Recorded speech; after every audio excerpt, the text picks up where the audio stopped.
Nararamdaman ni Lena ang mabigat na tinik sa kanyang dibdib. Hindi ito galing sa pagod, bagamat puyat na naman siya kagabi. Hindi rin ito sa almusal na hindi niya pa nagagalaw. Ang tinik ay nasa puso niya at bawat tibok ay nagbabala. Mabilis niyang pinunasan ang sarsa sa labi ni Liam. Anak, dahan-dahan, mahina niyang paalala, bagamat hindi siya nagalit. Mas gusto niya pang makita ang mga anak na masigla kaysa sa malungkot. Ate, si Liana po, tapos na, sigaw ni Liam, sabay turo sa kapatid niyang kasalukuyang nakangiti ng pagkatamis-tamis habang hawak ang isang tinapay. Napakasarap sa pakiramdam na makita ang kanilang mga ngiti, ang kanilang sigla. Sila ang dahilan kung bakit siya bumabangon araw-araw, ang liwanag na nagtataboy sa kanyang mga anino. Mabuti, bilisan niyo at baka mahuli kayo sa klase, sabi niya, pinilit maging kalmado. Hindi niya pinahalata ang panginginig ng kanyang kamay habang sinasara ang lunchbox ni Liana. Isang matinding kaba ang bumalot sa kanyang buong katawan. Hindi lang ito basta kaba. Ito ay takot. Isang takot na matagal na niyang ibinaon sa pinakamalalim na sulok ng kanyang pagkatao, isang takot na akala niya ay tuluyan nang nawala. Ngunit narito na naman ito, bumalik na parang multo mula sa nakaraan. Ang balitang kumalat sa opisina kahapon na ang bagong CEO ay ang pinakamamabangis na taong kilala niya. Lena, bilisan mo. Malapit na tayo, sigaw ni Liam mula sa pinto, nagmamadaling ayusin ang strap ng kanyang bag, napakabilis talagang lumaki ng dalawang ito. 6 na taon. 6 na taong pinilit niyang kalimutan ang lahat, pinilit niyang magpatuloy para sa kanila. Anak. Nagmamadali na si Mommy, tugon niya, sabay halik sa noo ng dalawa. Ngumiti siya, pinipilit itago ang anumang bakas ng pangamba. Mga anak, tandaan niyo ang bilin ko, ha? Pagkatapos ng klase, dumiretso agad sa daycare, at huwag na huwag kayong pupunta sa opisina ni Mommy. Maraming trabaho si Mommy doon, at baka maabala lang tayo. Okay. Opo, Mommy. Hindi po kami magulo, sabay na sagot ng kambal, nakangiti ng matamis. Walang kamalay-malay sa bigat ng mundo na dala-dala ng kanilang ina. Napakasakit. Napakasakit isipin na kailangan niyang pagtaguan ang kanyang nakaraan, lalo na't may kaugnayan iyon sa kinabukasan ng kanyang mga anak. Pero anong magagawa niya? Ang buhay ay puno ng mga pagsubok na minsan, kahit gaano kakatibay, ay makakapagpatumba sa'yo. Ngunit ngayon, may dalawang maliliit na anghel na nakasalalay sa kanya. Para sa kanila, kakayanin niya ang lahat. Pagdating sa opisina, pilit niyang ipininta ang isang propesyonal at kalmadong ekspresyon sa kanyang mukha. Naisip niya na baka nagkakamali lang siya ng dinig, na hindi totoo ang balita. Maraming Gabriel sa mundo, at isa lamang iyon sa pinakapangkaraniwang pangalan sa Pilipinas. Ngunit habang nagtitipon ang lahat sa conference room para sa formal na pagpapakilala ng bagong CEO, nagsimulang manlamig ang kanyang mga kamay. Narinig niya ang bawat bulong, bawat kumpirmasyon. Ito na nga. Ang Villalobos Group. Ang pangalang iyon na mismo ay sapat na para bumalik ang lahat ng takot at pait sa kanyang alaala. Sinubukan niyang magtago sa pinakadulo ng silid, sa likod ng malalaking haligi. Hindi niya nais na makita, hindi niya nais na makilala. 6 na taon. 6 na taon na siyang nagtatago mula sa mundong iyon. Ngunit tila hindi siya tatantanan ng tadhana. Nagsimula na ang seremonya. Ang chairman ng board ang nagpakilala. Ang bawat salita ay bumibigat sa kanyang tenga.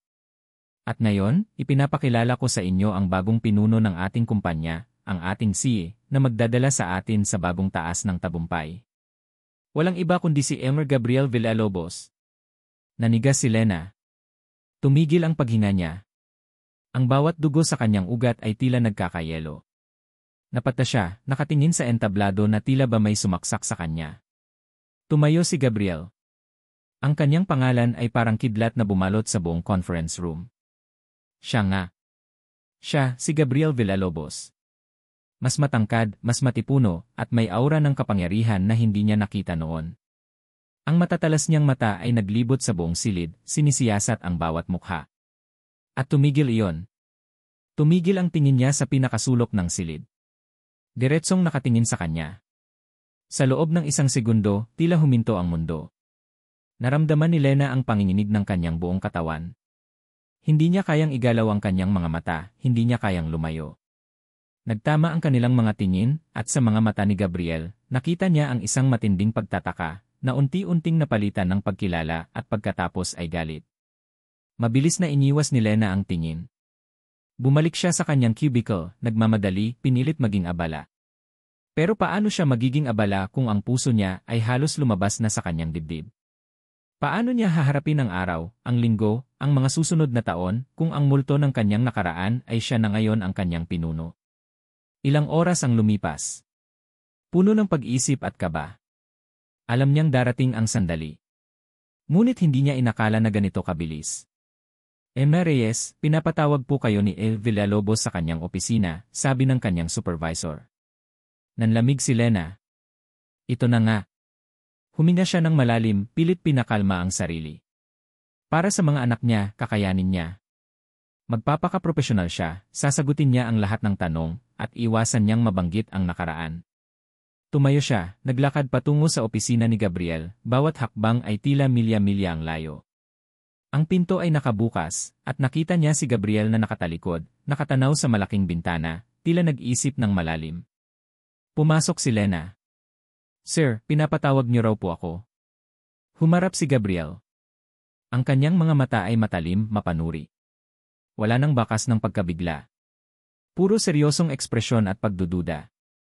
Lena Reyes, sabi niya, binibigkas ang kanyang pangalan na tila isang sumpa. Napakaliit talaga ng mundo, ano? Hindi sumagot si Lena.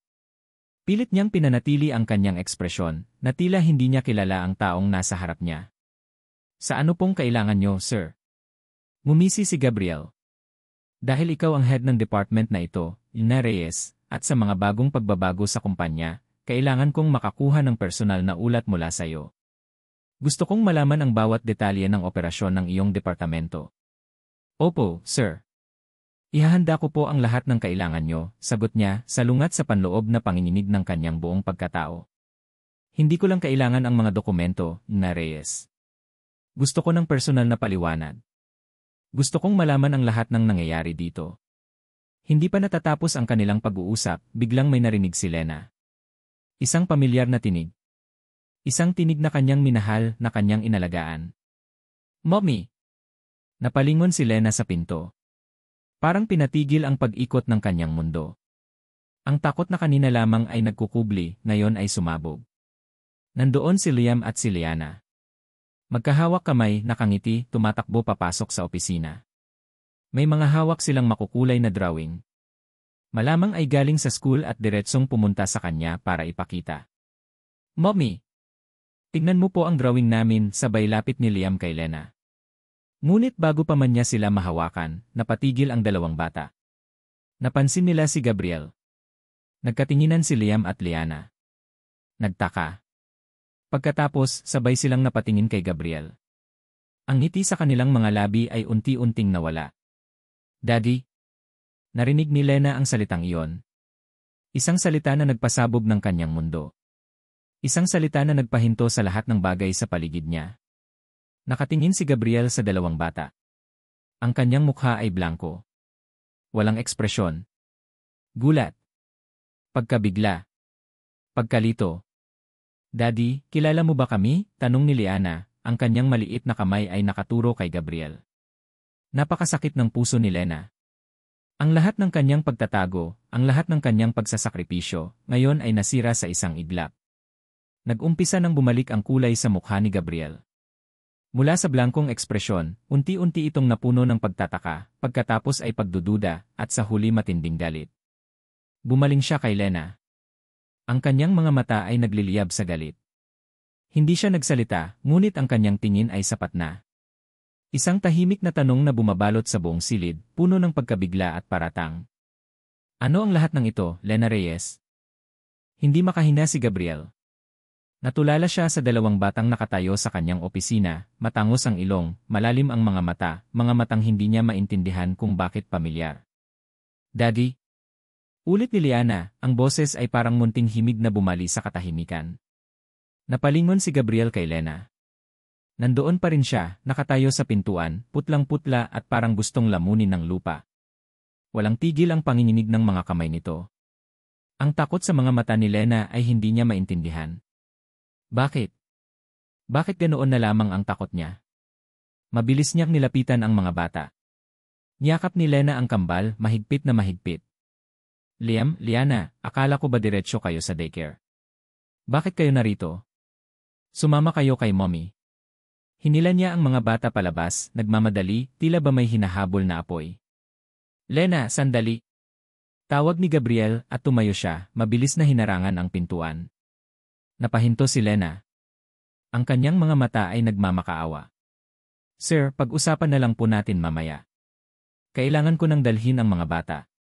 Wala nang mamaya, Lina Reyes, mariing sabi ni Gabriel, ang bawat salita ay may diin.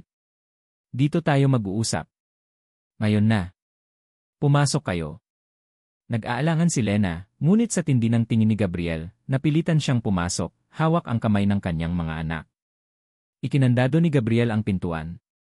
Walang gustong makarinig ng pag-uusap na ito. Lumapit siya sa dalawang bata.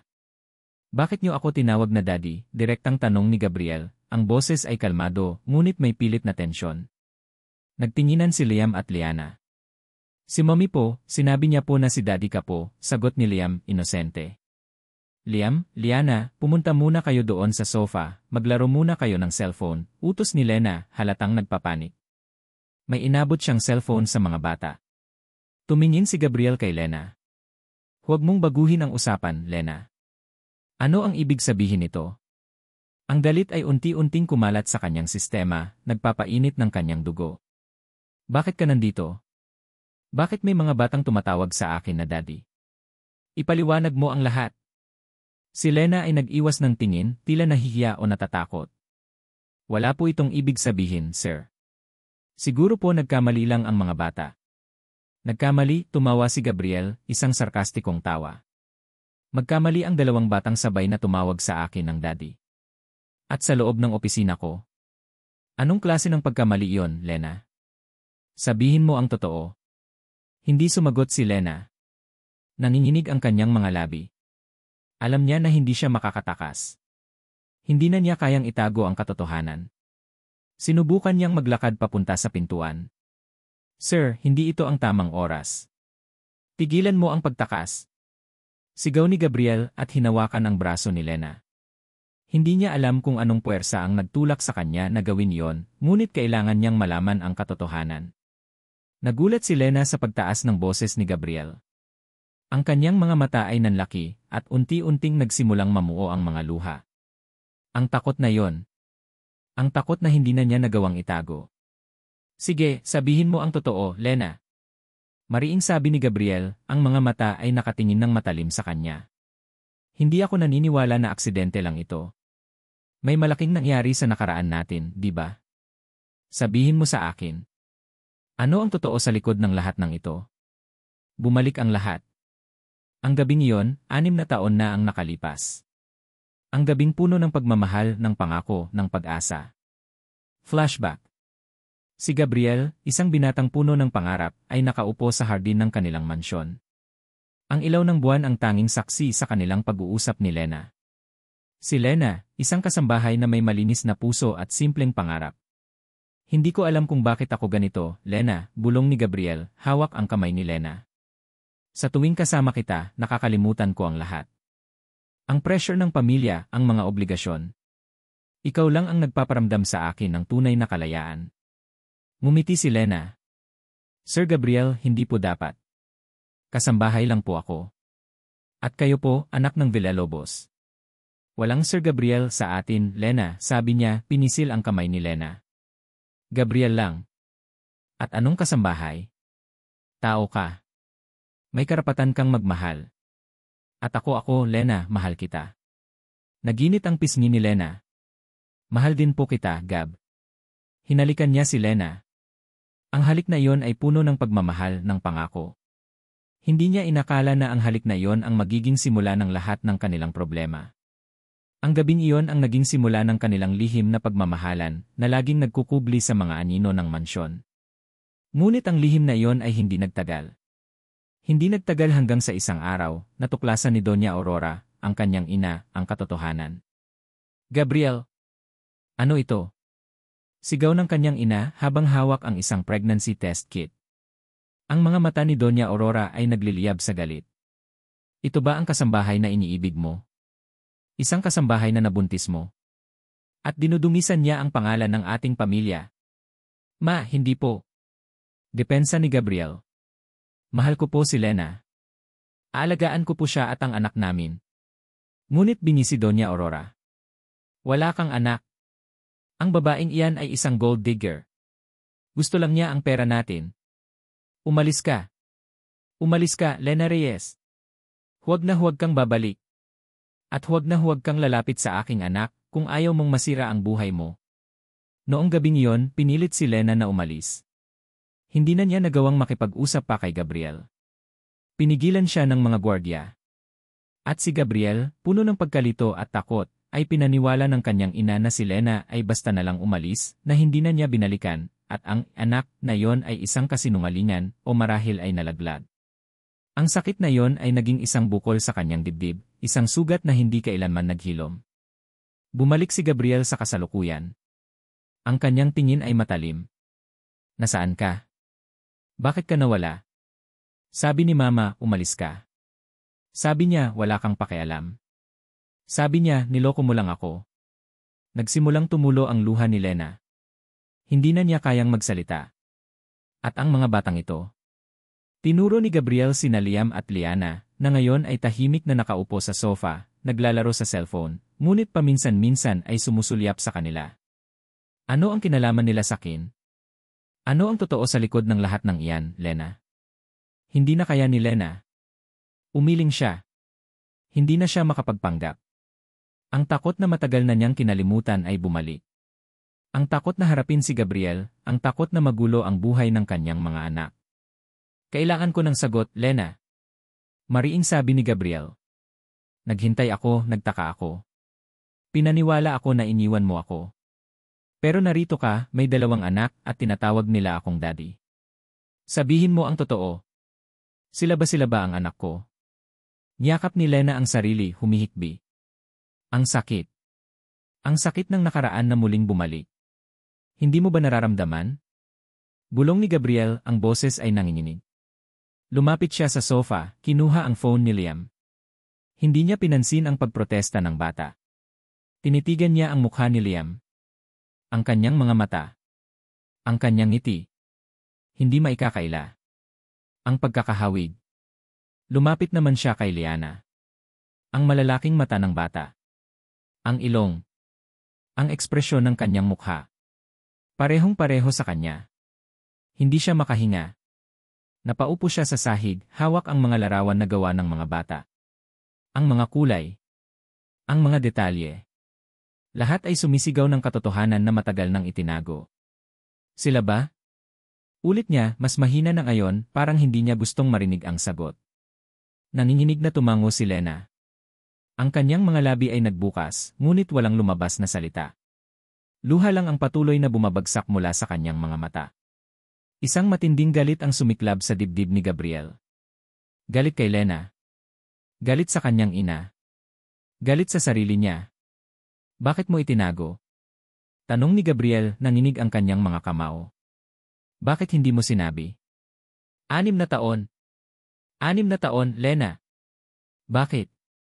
Tumayo siya, hinarap si Lena. Kailangan kong malaman ang totoo. Kung sila ang anak ko, kailangan natin ng DNA test. Ngayon na. Niyakap ni Lena ang sarili. Ayokong magulo ang buhay nila, Gab. Tahimik kami. Masaya kami. Masaya? Tumaas ang boses ni Gabriel. Sa tingin mo ba magiging masaya ang mga bata kung malaman nilang pinagkaitan mo sila ng karapatan na makilala ang kanilang ama? At ako? Pinagkaitan mo ako ng karapatan na makilala ang aking mga anak, Lena. Biglang nagring ang telepono ni Gabriel. Ang kanyang ina. Doña Aurora. Tinitigan niya ang pangalan sa screen.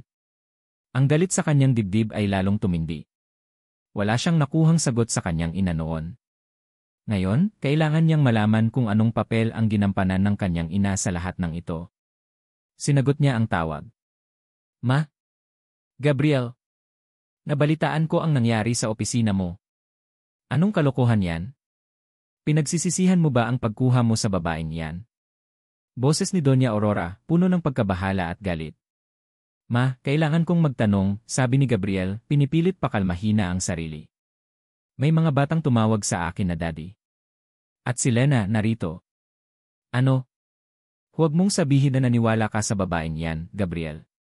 Ang boses ni Doña Aurora ay lalong tumindi, puno ng pagkadismaya. Sinabi ko na sa'yo, iyang si Lena Reyes, isang gold digger yan. Ginagamit ka lang para sa pera natin. Imposibleng magkaroon ka ng anak sa kanya. Tandaan mo, noon pa man, sinabi ko na sa'yo na ang bata ay hindi nabuhay. Niloloko ka lang niya. Bawat salita ng kanyang ina ay parang tinik na tumatama sa puso ni Gabriel. Ang galit ay dumaloy sa kanyang mga ugat. Ngunit sa ilalim ng galit na yon, may bahagi sa kanya na nagdududa. Kung totoo ang sinasabi ni Lena, kung totoo ang nakita niya sa mga bata, kung gayon, ang kanyang ina ay nagsinungaling sa kanya. 6 na taon. Pero magkamukha silan. Mahina niyang sabi. Naku, Gabriel. Kahit anong gawin ng babaeng iyan, huwag kang maniniwala. Isa siyang manggaganso. Ang tanging gusto niya ay ang pera ng Villalobos. Papunta na ako dyan. Kailangan nating pag-usapan ito ng maayos. Huwag kang magpapaloko sa kanya. Pinutol ni Gabriel ang tawag. Tiningnan niya si Lena, na ngayon ay nagpunas ng luha at nakatingin sa kanya nang may matinding pagmamakaawa. Hawak niya ang kanyang cellphone, parang isang mabigat na bato. Sino ang nagsasabi ng totoo? Ang ina niya, na laging pinaniniwalaan niya, o si Lena, na sa mata ng mga bata, ay tila nagsasabi ng isang matinding katotohanan. Lumapit si Gabriel sa kanyang mesa. Nakita niya ang isang lumang litrato na nasa loob ng drawer. Isang litrato nila ni Lena, 6 na taon na ang nakalipas. Nakangiti sila. Masaya. Puno ng pag-asa. Bigla siyang nakaramdam ng matinding kirot sa puso. Ang mga mata ni Lena sa litrato ay puno ng pagmamahal. Ngunit ang mga mata ni Lena ngayon ay puno ng takot. Tiningnan niya ang litrato. Pagkatapos ay tiningnan niya ang pintuan ng opisina kung saan pumasok ang 2 bata kahapon. Ang kanilang mga mukha. Ang kanilang mga mata. Ang pagtataka sa kanyang puso ay unti-unting napalitan ng isang mapait na pag-unawa. Kung totoo ang lahat, kung totoo ang sinabi ni Lena, kung totoo ang nakita niya sa mga mata ng mga bata, kung gayon lahat ng pinaniniwalaan niya ay isang kasinungalingan. Ang litrato sa kanyang kamay ay biglang naging mabigat. Isang simbolo ng nakaraan na pinilit niyang kalimutan, isang patunay ng pag-ibig na kanyang binaliwala. Ang pagkabigo at galit sa kanyang ina ay umakyat sa kanyang lalamunan. Hindi niya inakala na ang kanyang ina, ang taong pinagkakatiwalaan niya ng buo, ay kayang gawin ang ganoong klaseng kasinungalingan. Hindi siya nag-iisip. Pinunit niya ang litrato sa gitna. Ang isang kalahati ay hawak ang kanyang ngiti, ang isang kalahati ay hawak ang ngiti ni Lena. 2 magkahiwalay na piraso. 2 magkahiwalay na buhay. Sino ang nagsasabi ng totoo? Bulong niya sa sarili, ang kanyang boses ay nanginginig. Ang tanong ay bumabalot sa kanyang isip, naghahamon sa lahat ng pinaniniwalaan niya. Mabigat ang bawat paghinga ni Lena. Simula ng araw na iyon sa opisina ni Gabriel, pilit na siyang nagtatago. Nagbakasyon siya sa trabaho, nagdahilan na may karamdaman, makaiwas lang sa anino ni Gabriel. Hindi niya kayang harapin ang galit sa mga mata nito, lalo na ang mga tanong na hindi niya handang sagutin. Ang mga tanong na magpapasabog sa lahat ng itinago niya. Ngunit tila ba hindi siya kayang tantanan ng tadhana.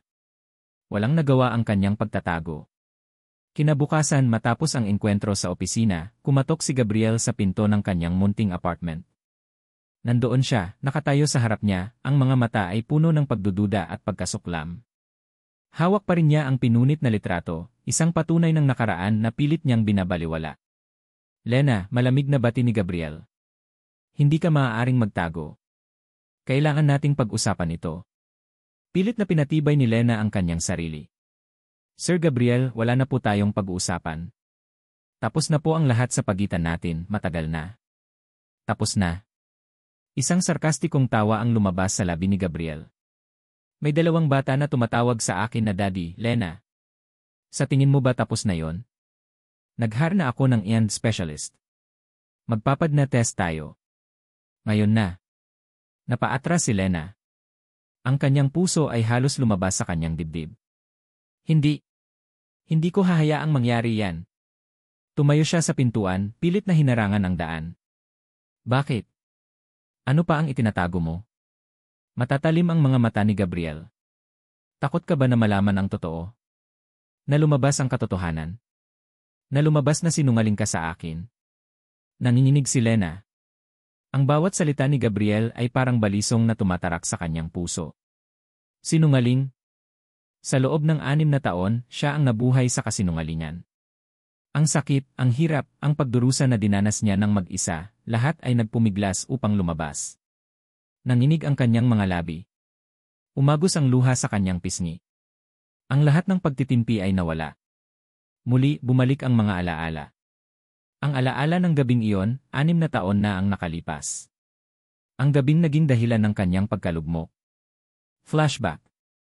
5 buwan matapos siyang paalisin sa mansyon ng mga Villalobos, nag-iisa si Lena sa isang maliit na kwarto sa isang murang boarding house. Ang kanyang tiyan ay malaki na. Bawat kilos ay mabigat, bawat paghinga ay mahirap. Walang kasama, walang kakampi, walang matakbuhan. Tanging ang mga kapitbahay na tanging paghuhusga ang ibinibigay. Hindi niya inakala na ganoon kasakit ang mawala ng lahat sa isang iglap. Ang pagmamahal ni Gabriel, ang pangako ng isang pamilya, ang pangarap na isang araw ay magiging maayos ang lahat. Lahat ay nawala. Pinunit ng isang Doña Aurora na hindi nagdalawang isip na tapakan siya. Dumating ang araw. Isang araw na puno ng matinding sakit, ng matinding takot. Siya ay nag-iisa sa ospital, isang pampublikong ospital, kasama ang ilang matatandang pasyente na parehong naghihintay. Walang kamay na hahawak, walang boses na magpapalakas. Tanging ang kanyang sarili at ang tibok ng pusong lumalaki sa kanyang tiyan. Nurse! Nurse! Nahihirapan na po ako, sigaw niya, pilit na kinakaya ang bawat kirot. Tila ba may punit sa kanyang katawan? Ang sakit ay hindi niya maintindihan.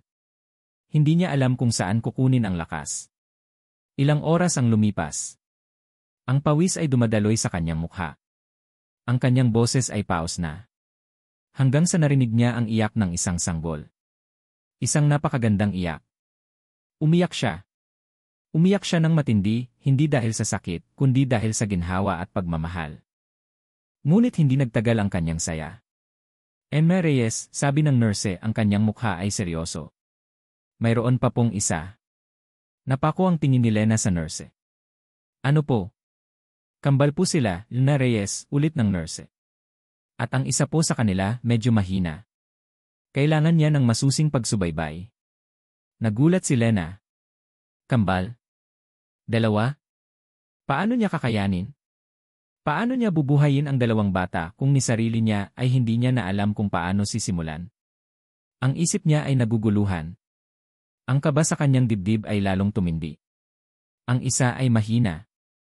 Ang isang ito ay hindi pa malakas. Kailangan niya ng pera. Kailangan niya ng tulong. Hindi. Hindi niya kakayanin. Isa.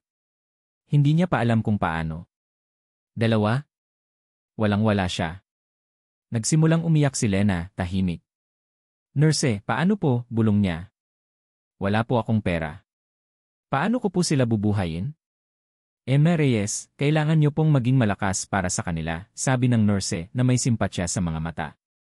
Kung hindi niyo po kakayanin, may mga ahensya po na maaaring tumulong sa inyo. Maaring ipaampon ang isa para matutukan ang isa. O ipaampon ang pareho para mas maging maayos ang buhay nila. Ipaampon? Ang sarili niyang anak? Ang pag-isip na iyon ay parang balisong na tumatarak sa kanyang puso. Hindi.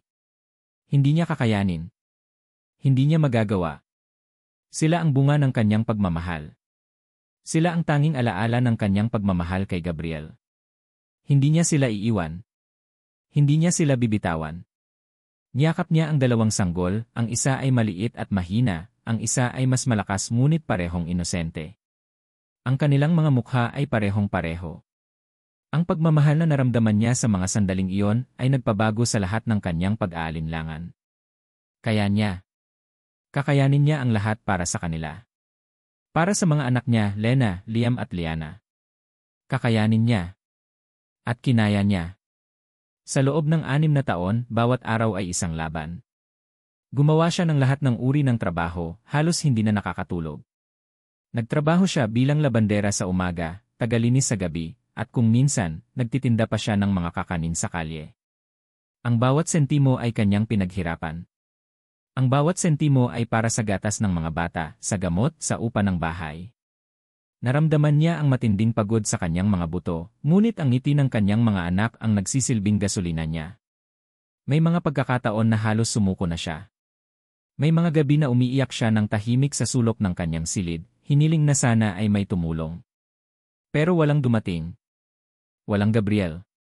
Walang Villalobos. Siya lang at ang kanyang dalawang anghel. Madalas, pinag-uusapan siya ng mga kapitbahay. Aba, may kambal na pala ang dating kasambahay. Sino kaya ang ama? Siguro, iniwan na naman siya. Kawawa naman. Bawat bulong ay tila kutsilyong tumatarak sa kanyang puso, ngunit pinipilit niya itong baliwalain. Para sa mga anak niya. Walang silid para sa sakit, para sa pagod. Kailangan niyang maging matatag. Kailangan niyang maging matapang. Dahil ang buhay ng kanyang mga anak ay nakasalalay sa kanya. Bumalik si Lena sa kasalukuyan. Ang kanyang mga luha ay patuloy na umaagos. Ang lahat ng sakit na iyon ay bumalik, kasama ang galit na matagal na niyang kinalimutan. Napakagatlabi si Lena. Ang kanyang mga mata ay nanlilisik, puno ng galit na hindi niya inaasahang mararamdaman. Ang ina mo ang may gawa ng lahat ng ito, Gabriel. Ang ina mo ang nagpahirap sa akin. Ang ina mo ang bumuwag sa ating lahat. Biglang bumukas ang pintuan ng kanyang apartment. Nandoon si Doña Aurora Villalobos, nakatayo sa harap niya. May suot na mamahaling baro, ang kanyang mukha ay puno ng paghamak. May kasama siyang dalawang gwardya, at ang amoy ng kanyang mamahaling pabango ay bumalot sa buong silid, na tila nilalason ang payapa niyang mundo. Lena Reyes, sabi ni Doña Aurora, ang kanyang boses ay malamig at puno ng pagkasuklam. Tiningnan niya si Gabriel nang may galit sa mata, na parang kinukwestiyon ang presensya nito sa lugar na iyon. Ano ang ginagawa mo dito, Gabriel? Hindi sumagot si Gabriel. Tinitigan niya ang kanyang ina, naghihintay sa bawat galaw nito. Lumapit si Doña Aurora kay Lena, na tila ba may kinasusuklaman. Sa tingin mo ba, Lena, makakatakas ka sa akin? Sa tingin mo ba, matapos ang lahat, ay babalik ka sa buhay ng aking anak? Nagkakamali ka.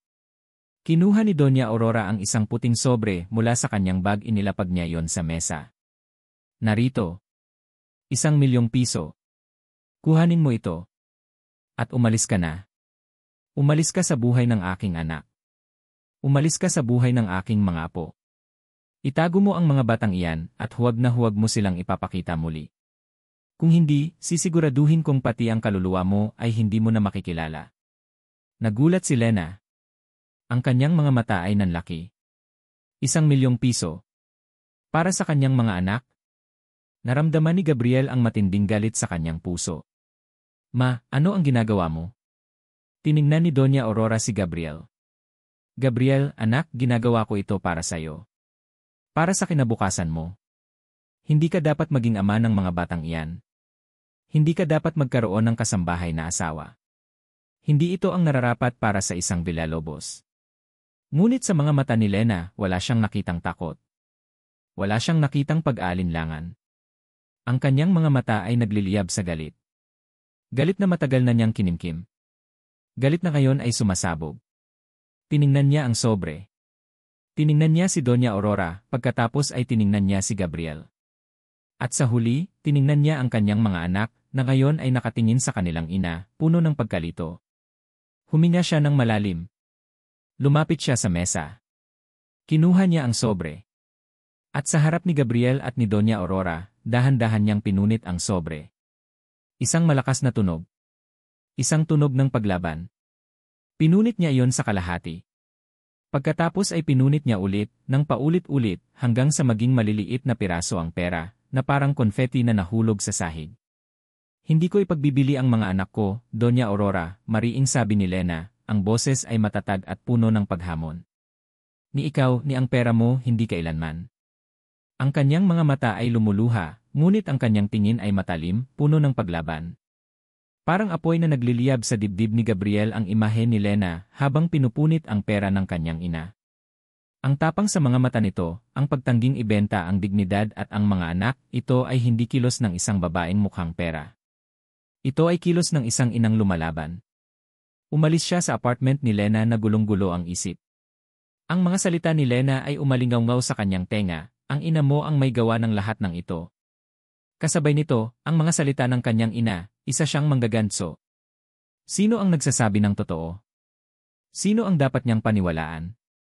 Hindi na niya kayang magtiwala sa salita lamang. Kailangan niya ng katibayan.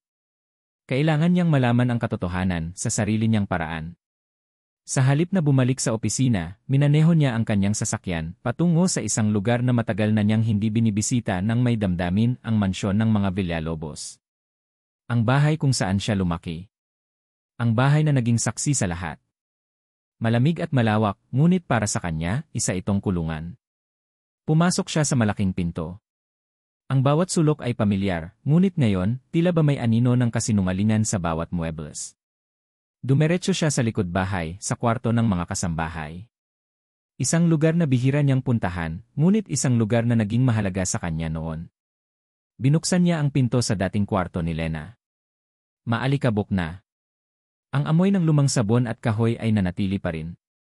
Tiningnan niya ang maliit na kama, ang munting bintana na tanaw ang hardin kung saan sila unang nag-usap.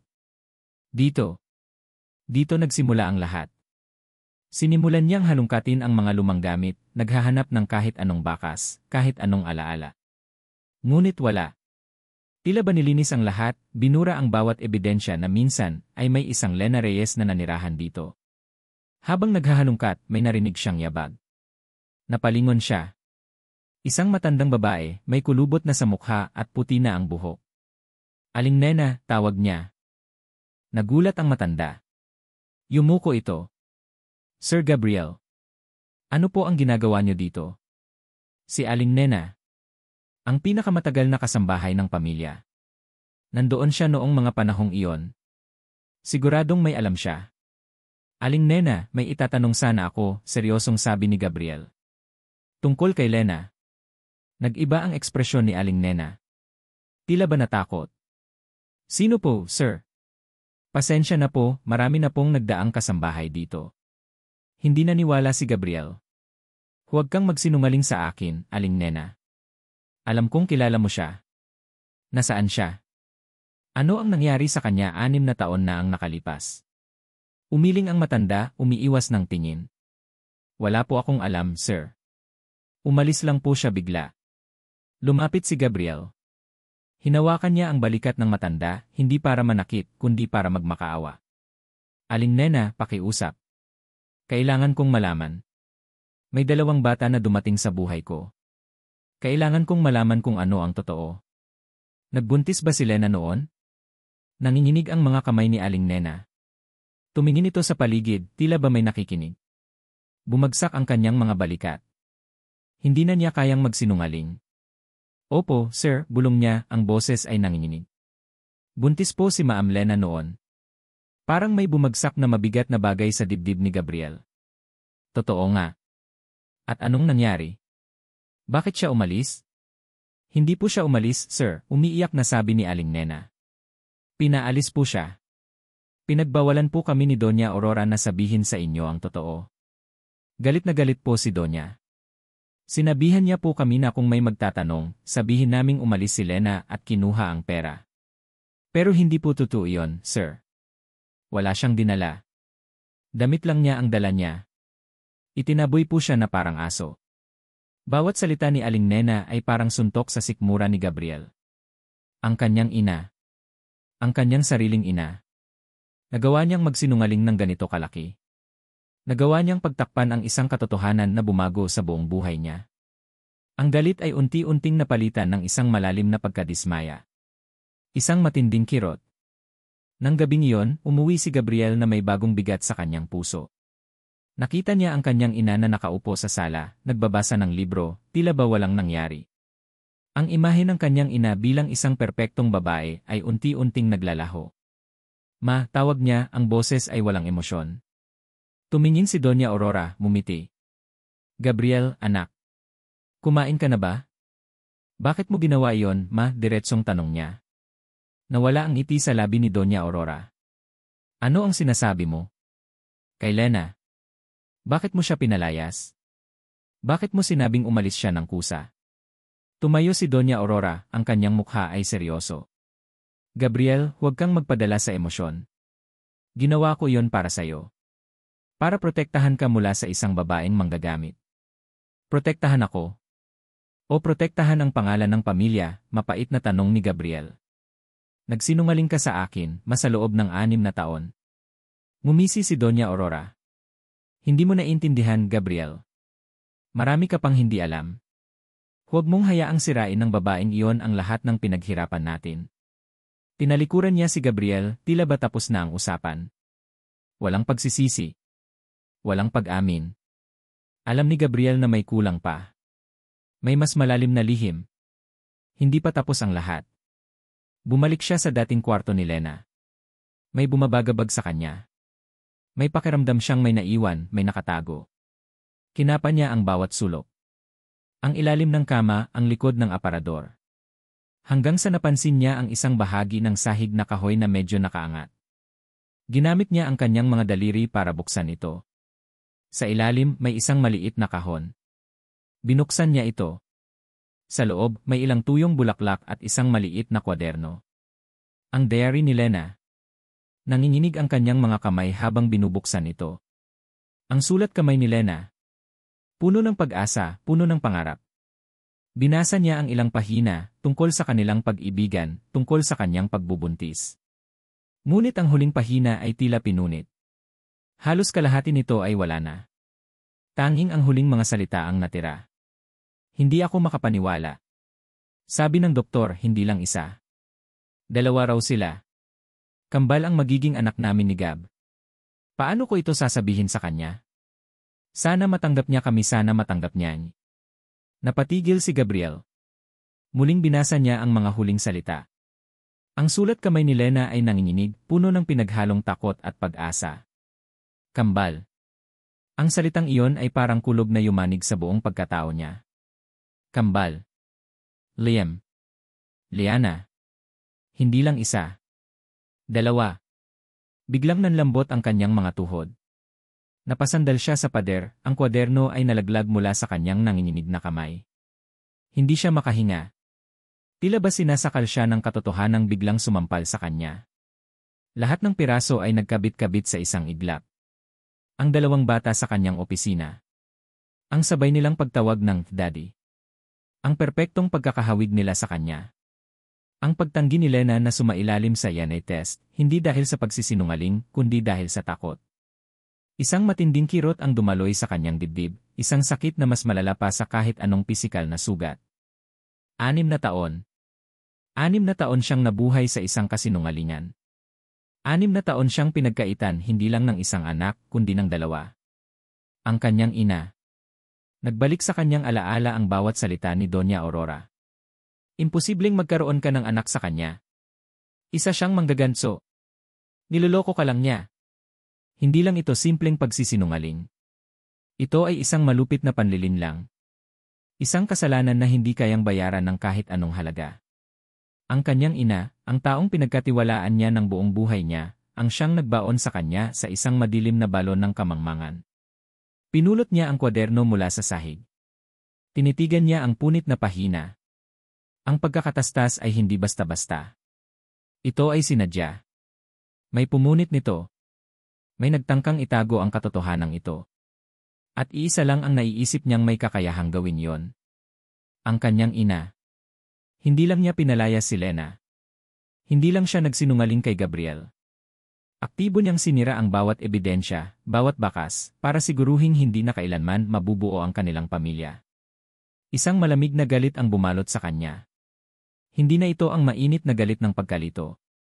Ito ay isang nagyelong galit ng isang taong naunawaan na ang lahat. Ang pagmamahal niya sa ina ay napalitan ng isang malalim na pagkasuklam. Kinuyom niya ang kanyang mga kamao, ang mga ugat sa kanyang braso ay lumitaw. Tiningnan niya ang kanyang paligid, ang maliit at simpleng kwarto na naging saksi sa mga pangarap ni Lena. At sa kabilang banda, ang malawak at malalamig na mansyon na naging saksi sa mga kasinungalingan ng kanyang ina.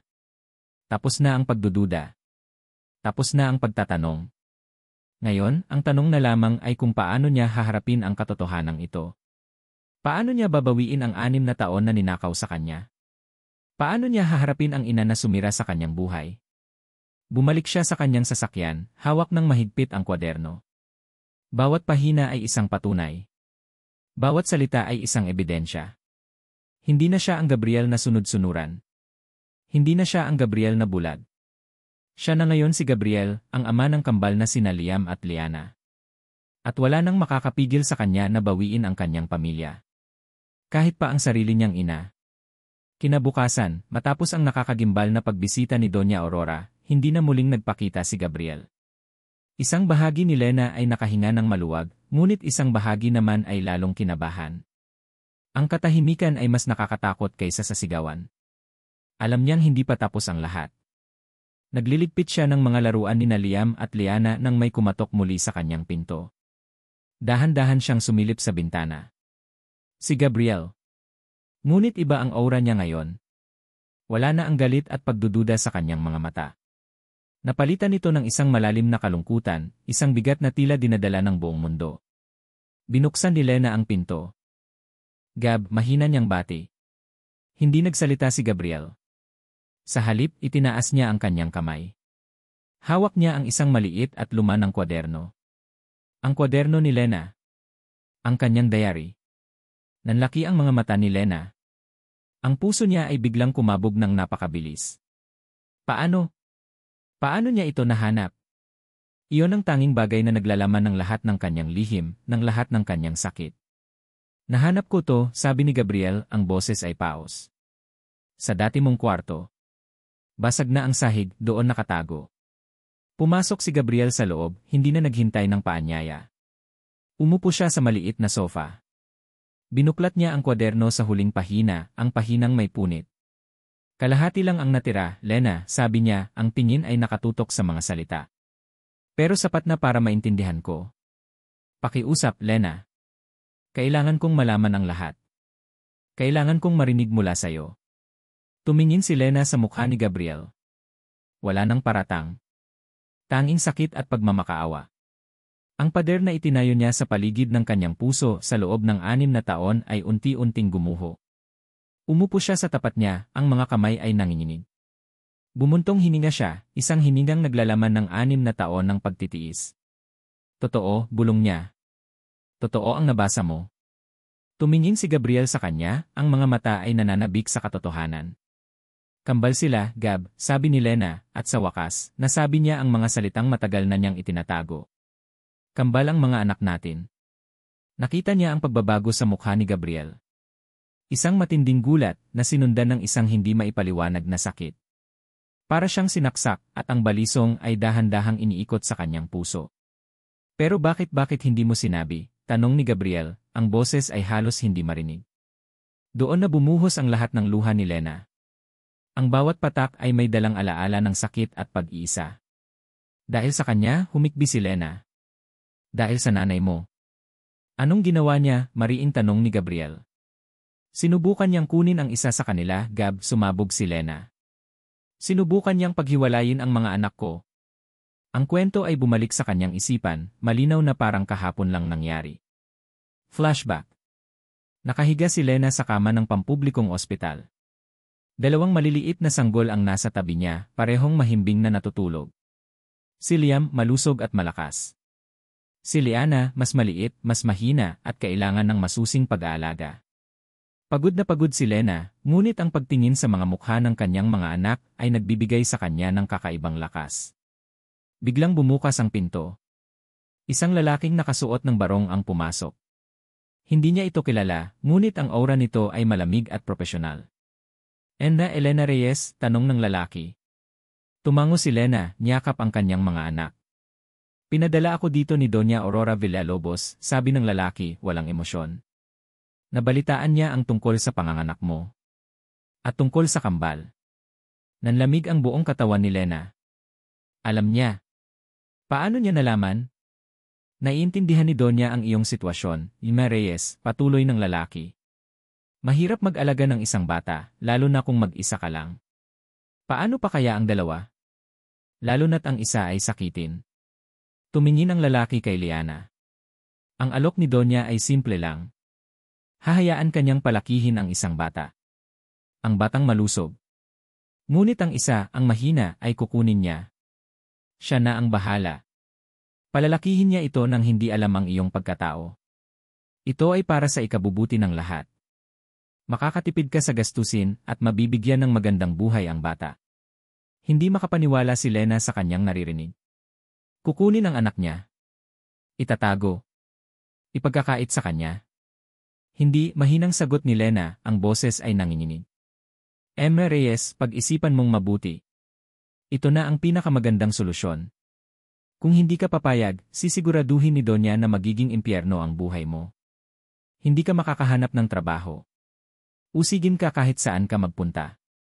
Mamamatay lang sa gutom ang mga anak mo. Lumapit ang lalaki, akmang kukunin si Liana. Isang primordial na lakas ang bumalot kay Lena. Ang lakas ng isang ina. Niyakap niya ang kanyang mga anak ng napakahigpit, ang kanyang katawan ay naging panangga. Hindi, sigaw niya, ang boses ay puno ng tapang na hindi niya alam na meron siya. Akin sila. Anak sila. Hindi niyo sila makukuha ay akin. Kahit mamatay yay, hindi di ibibigay ni anak we. Ang kanyang sigaw ay umalingaw sa buong ward. Nagulat ang lalaki. Napatingin ang mga ibang pasyente at nurse. Dumating ang security. Umatras ang lalaki, ngunit bago umalis, may binitiwan siyang huling salita. Tandaan mo ito, na Reyes. Pinili mo ang landas na ito. Huwag kang magsisisi. Mula noon, itinago ni Lena ang katotohanan. Ipinakilala niya ang kanyang sarili bilang ina ng isang anak sa tuwing may magtatanong. Pinilit niyang protektahan ang kanyang mga anak mula sa anino ng mga Villalobos. Ang takot na baka isang araw ay bumalik sila para kunin si Liana ay naging isang bangungot na palagi niyang kasama. Bumalik si Lena sa kasalukuyan. Humahagulgol na siya, ang bigat ng 6 na taon ay bumuhos lahat. Nakatitig lang si Gabriel. Ang kanyang mukha ay hindi maipinta. Ang gulat ay napalitan ng isang malalim na sakit, at ang sakit ay dahan-dahang naging isang nakakatakot na galit. Hindi galit sa kanya, kundi galit para sa kanya. Hindi niya inakala. Hindi niya kayang isipin na ang kanyang ina, ang babaeng nagpalaki sa kanya, ay isang halimaw.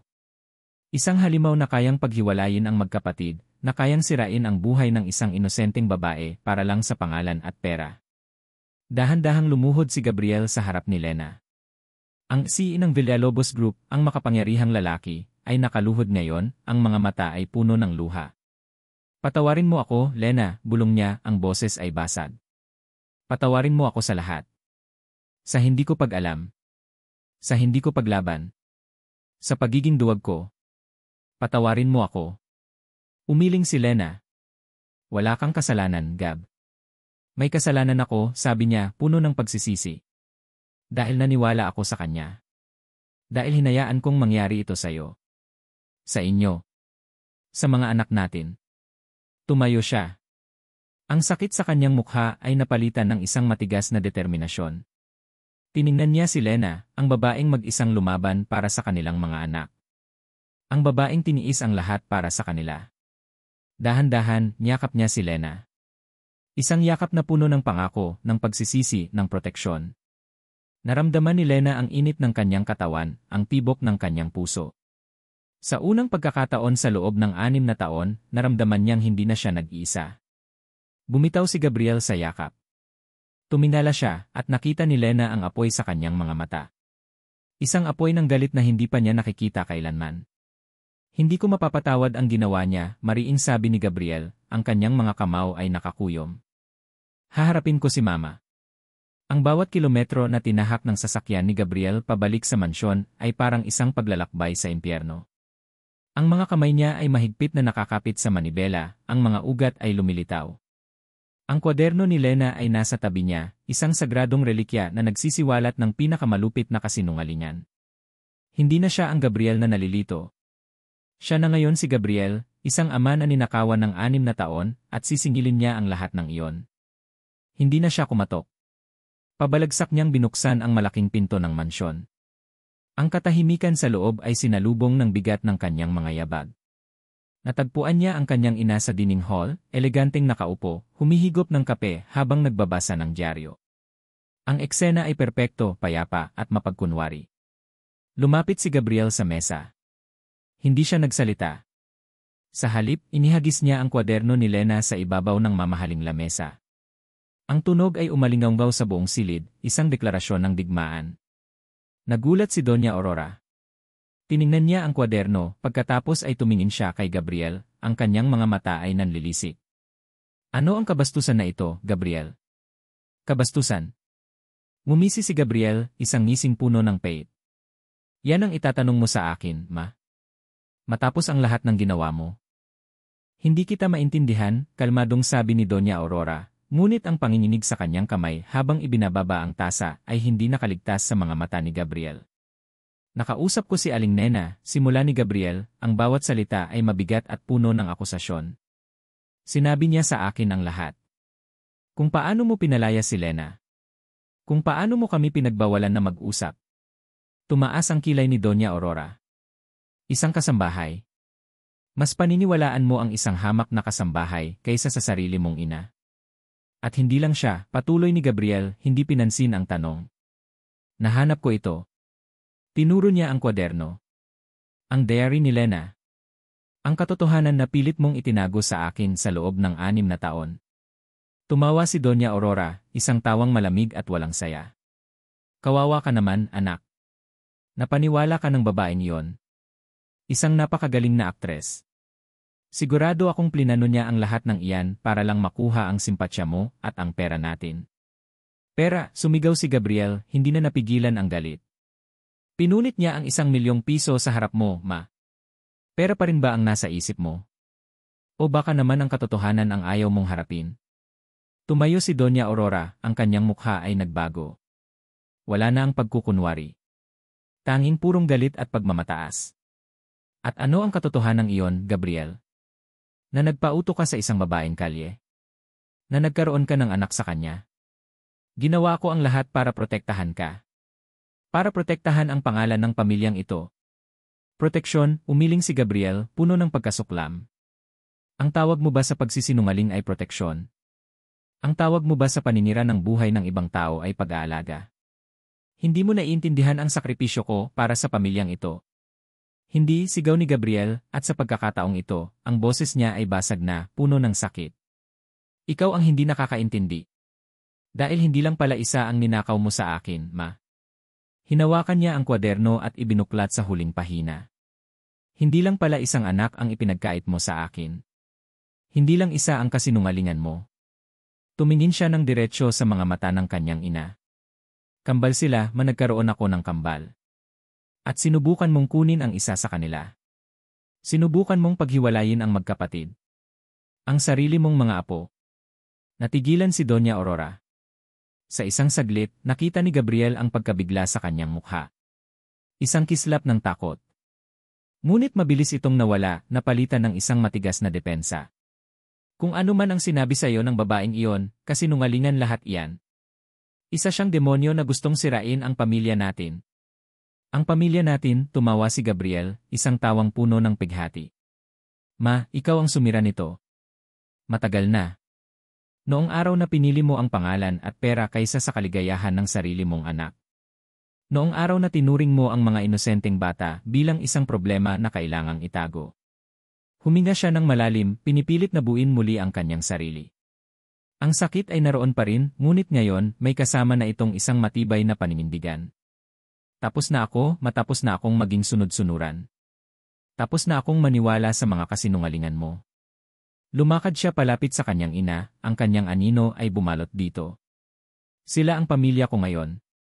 Si Lena, si Liam at si Liana. At gagawin ko ang lahat para protektahan sila. Poprotektahan ko sila mula sa lahat ng sakit na idinulot mo. At poprotektahan ko sila mula sa iyo. Wala kang utang na loob, sigaw ni Doña Aurora, ang kanyang boses ay nanginginig sa galit. Matapos lahat ng ibinigay ko sa iyo. Wala kang ibinigay sa akin, ma, putol ni Gabriel, ang kanyang boses ay malamig na parang yelo. Lahat kinuha mo. Tinalikuran niya ito. Bawat hakbang palayo ay isang hakbang patungo sa kalayaan. Habang papalabas siya ng pinto, narinig niya ang huling salita ng kanyang ina. Hindi ito sigaw. Ito ay isang bulong, isang mahinang banta na mas nakakatakot kaysa sa kahit anong sigaw. Sa tingin mo ba madali ang lahat, Gabriel? Napahinto si Gabriel, ngunit hindi siya lumingon. Hindi mo alam kung anong kayang gawin ng isang ina para protektahan ang kanyang pamilya at ang kanyang pangalan. Isang malamig na ngiti ang gumuhit sa labi ni Doña Aurora habang pinapanood niya ang kanyang anak na tuluyang lumabas ng mansyon. Ang digmaan ay nagsisimula pa lamang. Sa mga sumunod na araw, isang bagong uri ng katahimikan ang namayani sa buhay ni Lena. Isang katahimikang may kasamang pag-asa. Si Gabriel, tapat sa kanyang pangako, ay nagsimulang maging bahagi ng kanilang buhay. Dumarating siya pagkatapos ng trabaho, hindi bilang si, kundi bilang si Gab. Tinuturuan niya si Liam sa kanyang takdang aralin. Kinukwentuhan niya si Liana ng mga pambatang istorya. Sa unang pagkakataon, nakita ni Lena ang kanyang mga anak na tumatawa kasama ang kanilang ama. Isang bahagi ng kanyang puso ang natutuwa, ngunit isang bahagi ang nananatiling balisa.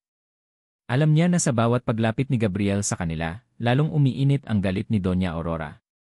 Ang banta nito ay parang isang madilim na ulap na nakabantay sa kanilang munting kaligayahan.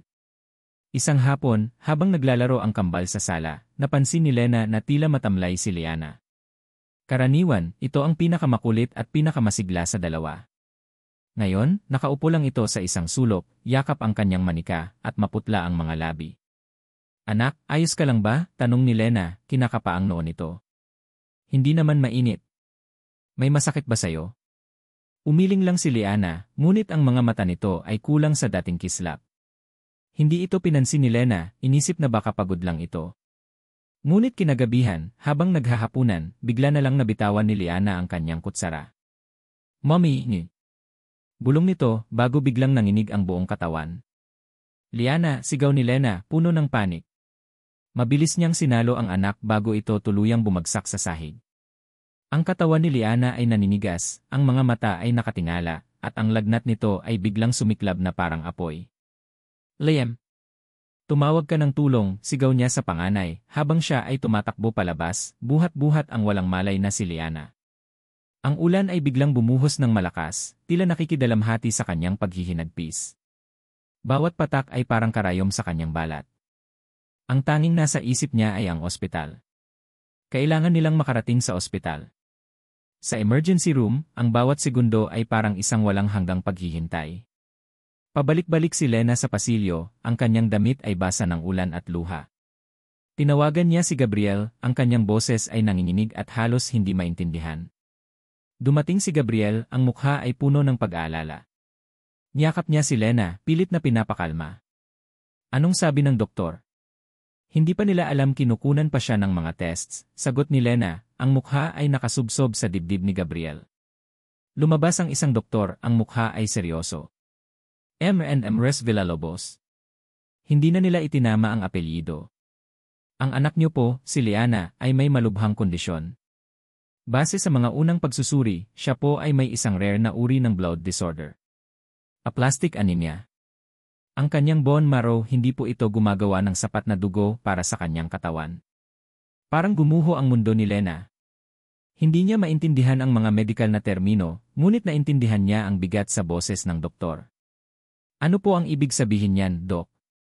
Kailangan po niya ng bone marrow transplant.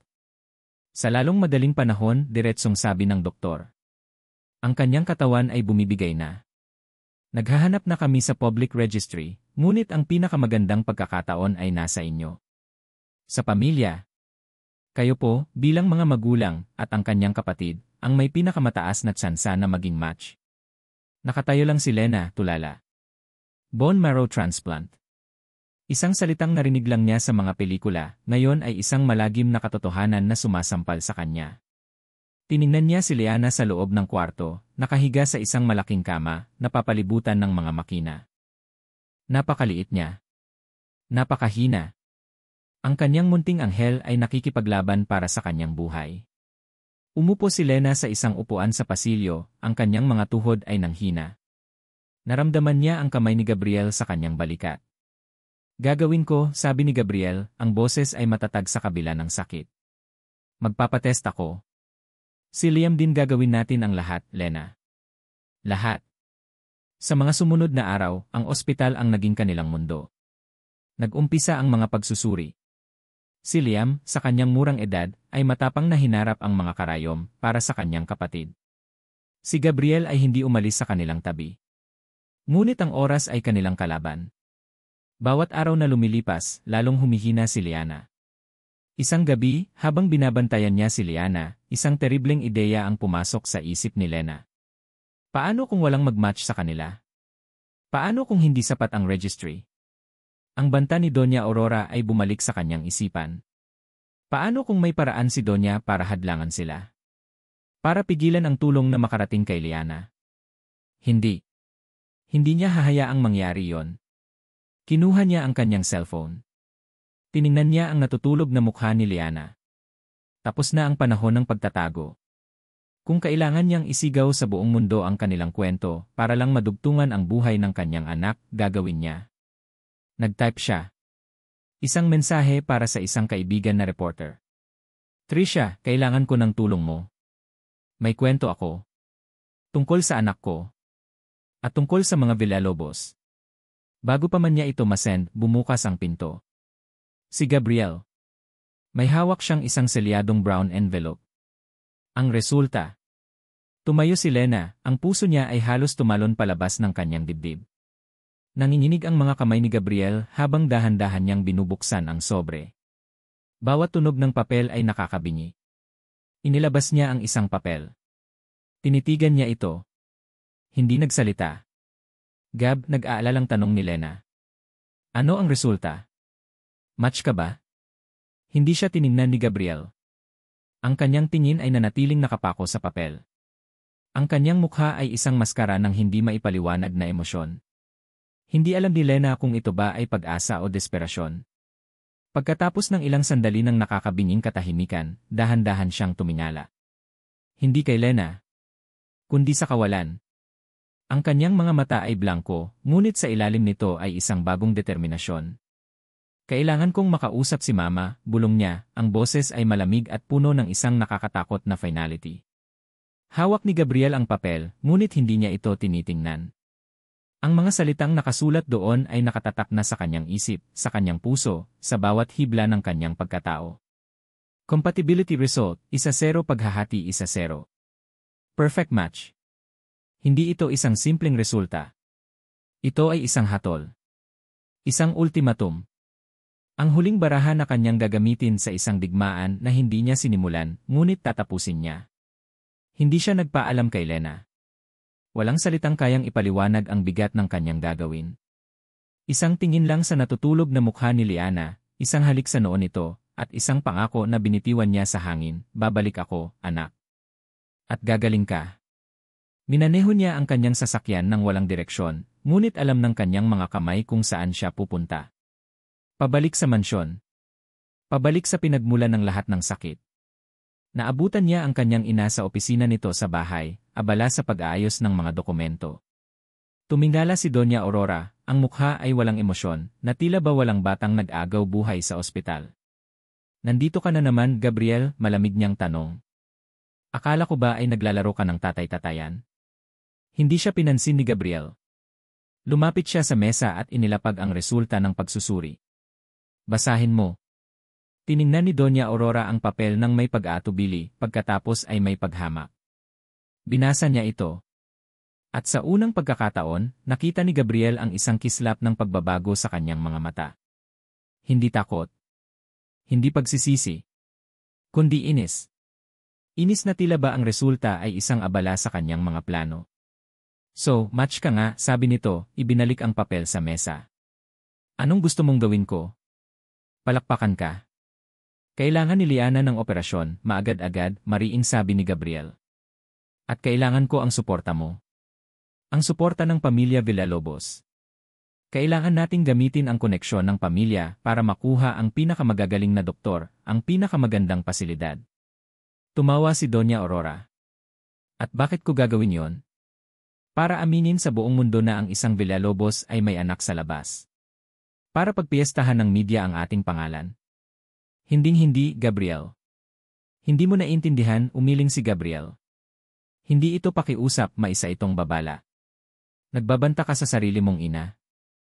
Sagot ni Gabriel, ang kanyang boses ay matatag at walang bahid ng pag-aalinlangan.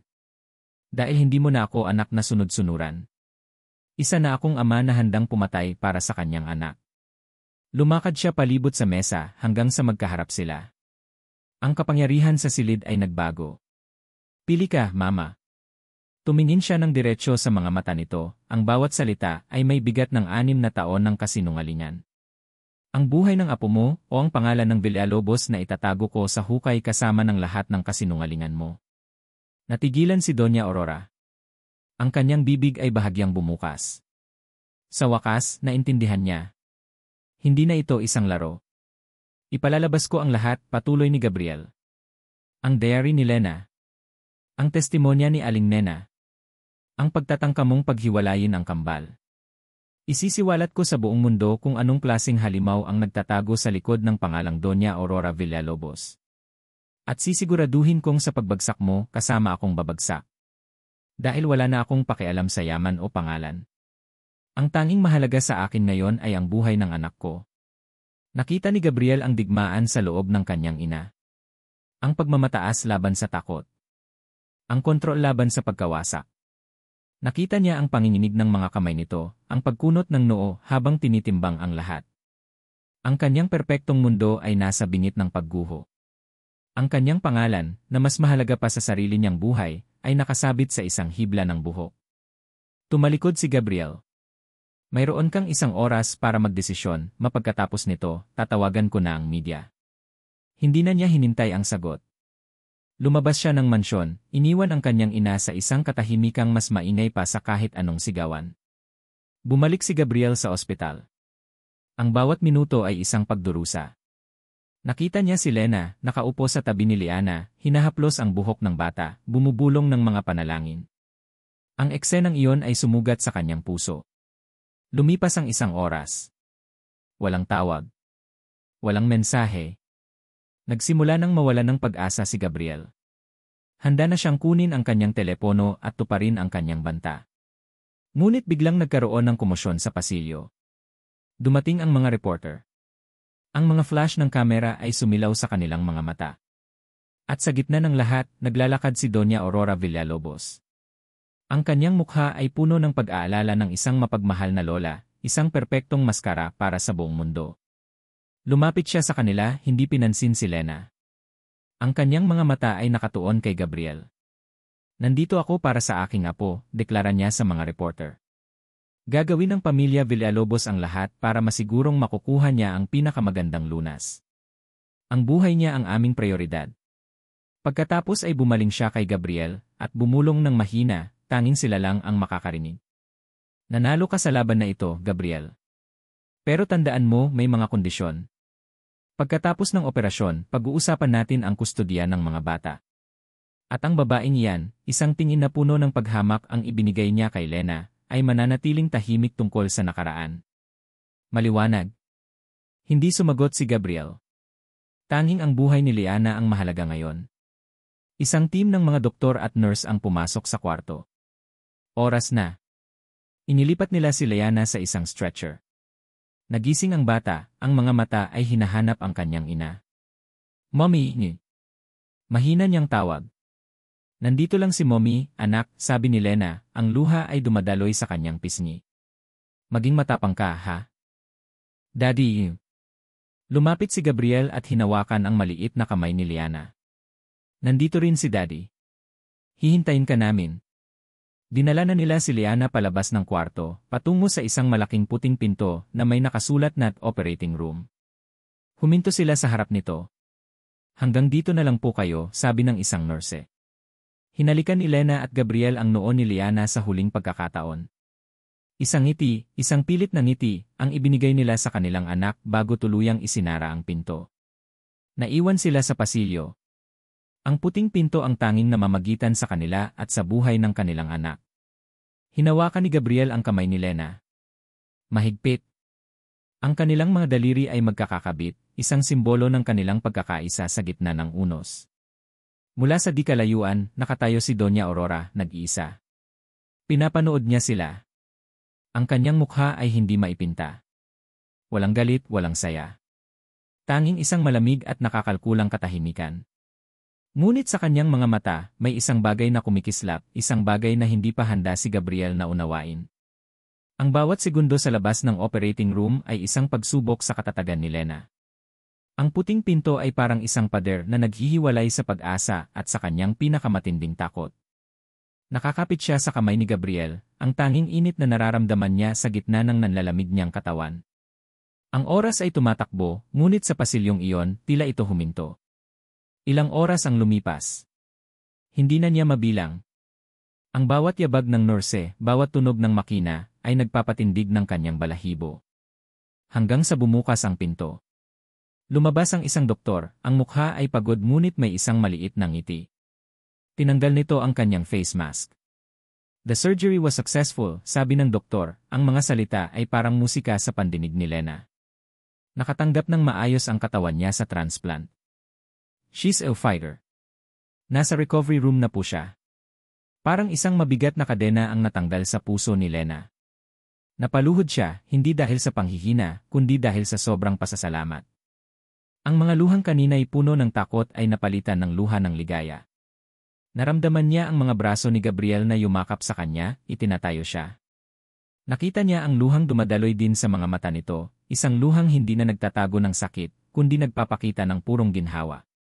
Kinabukasan, pinayagan na silang makita si Liana. Naroon siya sa isang pribadong silid, mahimbing na natutulog. Ang kanyang mukha ay may kulay na ulit, ang kanyang paghinga ay kalmado. Dahan-dahang iminulat ni Liana ang kanyang mga mata. "Mommy!" Bulong niya, ang boses ay mahina ngunit malinaw. "Anak," humikbi si Lena, hinaplos ang pisngi nito. "Nandito lang si Mommy." Tumingin si Liana sa tabi ni Lena. "Daddy." Lumapit si Gabriel, ang kamay ay nanginginig habang hinahaplos ang buhok ng anak. "Daddy's here. Hindi ka na namin iwan." Pumasok si Liam, may dalang isang maliit na teddy bear. Lumapit siya sa kama ng kapatid at niyakap ito ng marahan. "Sabi ko sa'yo, ate, gagaling ka. Para makapaglaro na ulit tayo." Sa sandaling iyon, nakita ni Lena ang isang perpektong larawan. Isang larawan na sa loob ng 6 na taon ay pinangarap niya lang. Isang pamilya. Buo at magkakasama. Isang gabi, habang mahimbing na ang tulog ng kambal, naiwan si Lena at Gabriel na tahimik na nakaupo sa tabi ng kama ni Liana. "Lena," basag ni Gabriel sa katahimikan. Tumingin siya kay Lena, ang mga mata ay puno ng isang emosyon na matagal na niyang hindi nakita, pagsisisi. "Patawarin mo ako," sabi niya, ang boses ay basag. "Alam kong paulit-ulit ko nang sinasabi, pero ngayon ko lang talaga naiintindihan ang bigat nito. Patawarin mo ako hindi lang dahil hindi ko alam ang totoo. Patawarin mo ako dahil naging duwag ako. Dahil noong kailangan mo ako, wala ako. Naniwala ako sa mga kasinungalingan, hindi ako lumaban para sa'yo, para sa atin. Habang ikaw, mag-isa mong nilabanan ang buong mundo para sa mga anak natin. Ako wala akong kwentang ama. Wala akong kwentang tao." Hindi nagsalita si Lena. Nakikinig lang siya. Bawat salita ni Gabriel ay tumatagos sa kanyang puso, hindi para manakit, kundi para maghilom. Naramdaman niya ang sinseridad, ang sakit, ang bigat na daladala nito. Huminga siya ng malalim. Tiningnan niya si Gabriel, pagkatapos ay ang kanyang mga anak. Naalala niya ang 6 na taon ng pag-iisa. Ang mga gabing umiiyak siya sa gutom at pagod. Ang mga araw na halos sumuko na siya. Masakit. Sobrang sakit. Ngunit ang sakit na yon ang humubog sa kanya. Ang sakit na yon ang nagpatatag sa kanya. At ngayon, habang tinitignan niya si Gabriel, hindi na galit ang nararamdaman niya, kundi pag-unawa. "Pinapatawad na kita, Gab," mahina niyang sabi. Nag-angat ng tingin si Gabriel, ang mga mata ay puno ng pagtataka. "Pinapatawad kita," ulit ni Lena, "hindi lang para sa'yo o para sa mga bata. Pinapatawad kita para sa sarili ko. Panahon na para bitawan ang galit. Panahon na para magsimula ulit." Hinawakan niya ang kamay ni Gabriel. Sa pagkakataong ito, hindi na ito kapit ng isang taong nangangailangan ng tulong. Ito ay hawak ng isang taong handa nang magbigay ng pangalawang pagkakataon. Kinabukasan, isang hindi inaasahang bisita ang dumating. Si Doña Aurora. Pumasok siya sa silid, walang emosyon ang mukha, Ngunit may dala siyang isang malaking basket ng mga prutas at isang mamahaling manika para kay Liana. Hindi niya pinansin si Lena. Dumiretso siya sa kama. Tinitigan niya si Liana, nagising na at bahagyang nakangiti. Sa loob ng ilang segundo, nakita ni Lena ang paglambot sa mga mata ni Doña Aurora. Isang bagay na hindi niya pa nakikita kailanman. Dahan-dahan, inayos ni Doña Aurora ang kumot na nakabalot kay Liana, isang maliit na kilos na puno ng kahulugan. Siguraduhin mong iniinom niya ang kanyang mga gamot sa tamang oras, sabi ni Doña Aurora, ang boses ay matigas pa rin, ngunit wala na ang dating pagbabanta. Ito ang kanyang paraan ng pagpapakita ng pag-aalala. Hindi na ito nagtagal. Umalis din ito kaagad, na parang isang malamig na hangin na dumaan. Nag-iwan ito ng isang tanong sa isip ni Lena.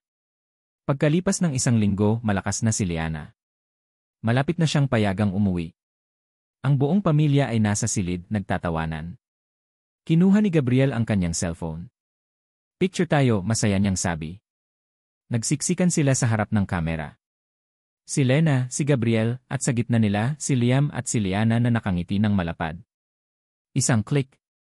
Ang unang larawan ng kanilang pamilya. Tiningnan ni Lena ang larawan sa screen. 4 na masasayang mukha. Perpekto. Napuno ng kaligayahan ang kanyang puso, isang kaligayahang akala niya ay hinding-hindi na niya mararamdaman. Ngunit habang tinititigan niya ang kanilang mga ngiti, isang munting anino ng pag-aalala ang dumaan sa kanyang isip. Ang imahe ni Doña Aurora ay pumasok sa kanyang alaala. Tunay na kayang nagbago si Doña Aurora.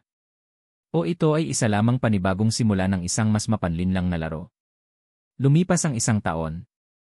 1 taon ng mga unang hakbang, unang tawa, at unang pag-asa. Ang dating maliit at madilim na apartment ni Lena ay napalitan ng isang bahay na may maliit na hardin, isang bahay na puno ng ilaw at halakhak. Isang maaraw na Sabado, naroon sila sa isang parke. Nakalatag ang isang makulay na banig sa ilalim ng isang malaking puno ng akasya. Si Liam, na mas tumangkad na, ay masayang nagpapalipad ng saranggola. Si Liana, na malusog at maliksi na ngayon, ay tumatawa habang marahang tinutulak ni Gabriel sa duyan. Pinanood sila ni Lena mula sa malayo. Ang dibdib niya ay puno ng isang init na hindi niya kailanman naramdaman noon. Isang kapayapaan. Ang bawat tawa ng kanyang mga anak ay musika sa kanyang pandinig. Ang bawat tingin ni Gabriel sa kanila ay isang patunay ng pagbabago, isang pagbabagong totoo at taos-puso. Naging isang tunay na ama si Gabriel. Siya ang naghahatid sa mga bata sa eskwela. Siya ang tumutulong sa kanilang mga takdang aralin. Siya ang nagbabasa ng mga kwento bago sila matulog. Bawat kilos niya ay isang pagbawi sa 6 na taon na nawala, isang tahimik na pangakong hinding-hindi na niya sila pababayaan. Nang mapagod ang mga bata, humiga sila sa banig at di nagtagal ay nakatulog sa lilim ng puno. Umupo si Gabriel sa tabi ni Lena, ang kanilang mga balikat ay magkadikit. Tingnan mo sila, bulong ni Gabriel, ang mga mata ay nagniningning habang pinagmamasdan ang kambal. Sila ang lahat, Lena. Ang lahat. Ngumiti si Lena. Sila nga. Huminga ng malalim si Gabriel. Tumingin siya kay Lena, ang kanyang mga mata ay seryoso at puno ng pagmamahal. Lena, sabi niya. Alam kong hindi kayang burahin ng kahit anong salita o gawa ang sakit ng nakaraan. At habang buhay kong dadalhin ang pagsisisi na wala ako sa tabi mo noong mga panahong iyon.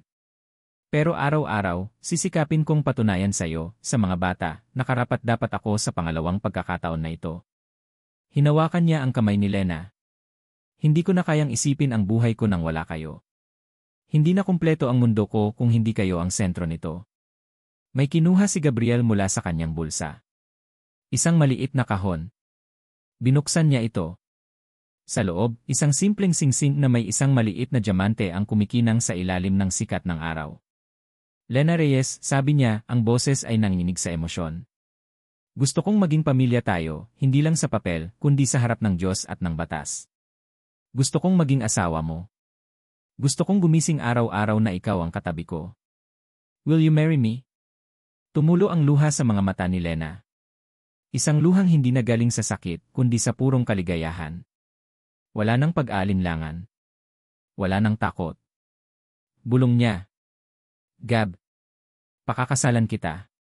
Isinuot ni Gabriel ang singsing sa kanyang daliri. Perpekto. Niyakap niya si Lena ng mahigpit, isang yakap na nagsasabing sila ay isa na. Makalipas ang ilang buwan, sa isang school event, nakaupo si Lena at Gabriel sa audience, masayang pinapanood si Liam at Liana na umaawit sa entablado kasama ng kanilang mga kaklase. Hawak ni Gabriel ang kanyang kamay, ang singsing sa kanyang daliri ay isang paalala ng kanilang pangako. Sa kabilang dulo ng gymnasium, sa likuran, nakita ni Lena ang isang pamilyar na figura. Si Doña Aurora. Nakatayo mag-isa. Hindi na ito ang Donya na kilala niya, ang mapagmataas at malupit. Ang kanyang mukha ay kalmado, ang kanyang mga mata ay nakatuon sa dalawang bata sa entablado. Nang matapos ang performance ng mga bata, nakita ni Lena ang isang bagay na hindi niya inaasahan.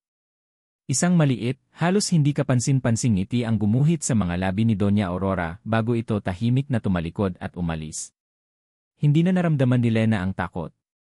Sa halip, isang pag-unawa ang kanyang naramdaman.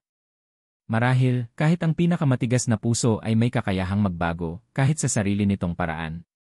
Tinanggap na nito ang katotohanan. At iyon, para kay Lena, ay sapat na. Nang gabing iyon, matapos ang isang mahabang araw, pumasok si Lena sa kwarto ng kambal. Ang ilaw mula sa labas ay marahang dumadampi sa kanilang mga mukha. Mahimbing na silang natutulog, magkayakap, ang mga inosenteng mukha ay puno ng kapayapaan. Umupo siya sa gilid ng kama. Hinaplos niya ang buhok ni Liam, pagkatapos ay ang buhok ni Liana. Naalala niya ang 6 na taon ng pag-iisa, ang mga gabing umiiyak siya habang yakap-yakap ang dalawang sanggol na ito, nangangarap na sana ay may karamay. Ang bawat pagod, bawat sakripisyo, bawat patak ng luha, lahat ay nagkakahalaga. Ang mga pagsubok na iyon ang nagpatibay sa kanya, ang nagturo sa kanya ng tunay na kahulugan ng pagiging ina. Naramdaman niya ang pagpasok ni Gabriel sa kwarto. Tumayo ito sa likod niya, ang mga kamay ay marahang ipinatong sa kanyang mga balikat. Tumingin sila pareho sa kanilang mga anak. Sila ang ating himala, bulong ni Gabriel. Ngumiti si Lena. Ang ating himala. Tumingin siya sa bintana, sa mga bituin sa kalangitan. Naunawaan niya na ang tunay na pag-ibig ay hindi isang perpektong kwento na walang sakit. Ito ay tungkol sa pagpapatawad kapag nasaktan ka. Tungkol sa pagbangon kapag nadapa ka. At tungkol sa pagtanggap na ang tunay na pamilya ay hindi nabubuo sa dugo lamang, kundi sa pagmamahal na kayang lampasan ang lahat ng pagsubok. Hindi niya na kailangan pang maghanap ng perpektong buhay. Dahil ang buhay niya ngayon, kasama si Gabriel at ang kanilang mga anak, ay higit pa sa perpekto. Ito ay totoo. At sa puso ni Lena, alam niyang ang pamilya ang pinakamalaking kayamanan na kailanman niya matatanggap. At dito po nagtatapos ang kwento ng pag-ibigan ni Lena at Gabriel, isang pamilyang binuo ng pagpapatawad, pinatatag ng pagsubok, at pinag-isa ng walang hanggang pagmamahal. Mga minamahal kong taga-subaybay. Mula sa kaibuturan ng aking puso, maraming salamat po sa inyong walang sawang pag-antabay sa paglalakbay ni Lena at Gabriel. Bawat komento, bawat reaksyon, at bawat sandali na inilaan nyo para pakinggan ang kanilang kwento ay isang malaking karangalan para sa akin. Habang isinusulat ko ang bawat kabanata, kasama niyo akong umiyak sa bawat pagtitiis ni Lena, nagalit sa bawat kasinungalingan, at umasa sa bawat pagkakataon na maghilom ang kanilang mga sugat. Ang kwentong ito ay isang paalala na ang tunay na pag-ibig ay hindi lamang tungkol sa kilig at saya. Ito ay tungkol sa lakas na matatagpuan sa gitna ng kahinaan, sa tapang na bumangon mula sa pagkakalugmok, at higit sa lahat, sa walang kapantay na sakripisyo ng isang ina. Ipinakita rin ito na ang pagpapatawad, gaano man kabigat, ang siyang tunay na susi na nagbubukas ng pinto patungo sa kapayapaan at isang bagong simula. Ngayon, nais ko namang marinig ang inyong saloobin. Ano ang pinakapaborito ninyong eksena? Anong aral ang inyong napulot? At para sa inyo, ano ang tunay na kahulugan ng isang pamilya? Hihintayin ko po ang inyong mga komento sa ibaba. Muli, maraming salamat sa inyong pagmamahal. Hanggang sa susunod nating kwento. Pag-ibig sa likod ng Lu.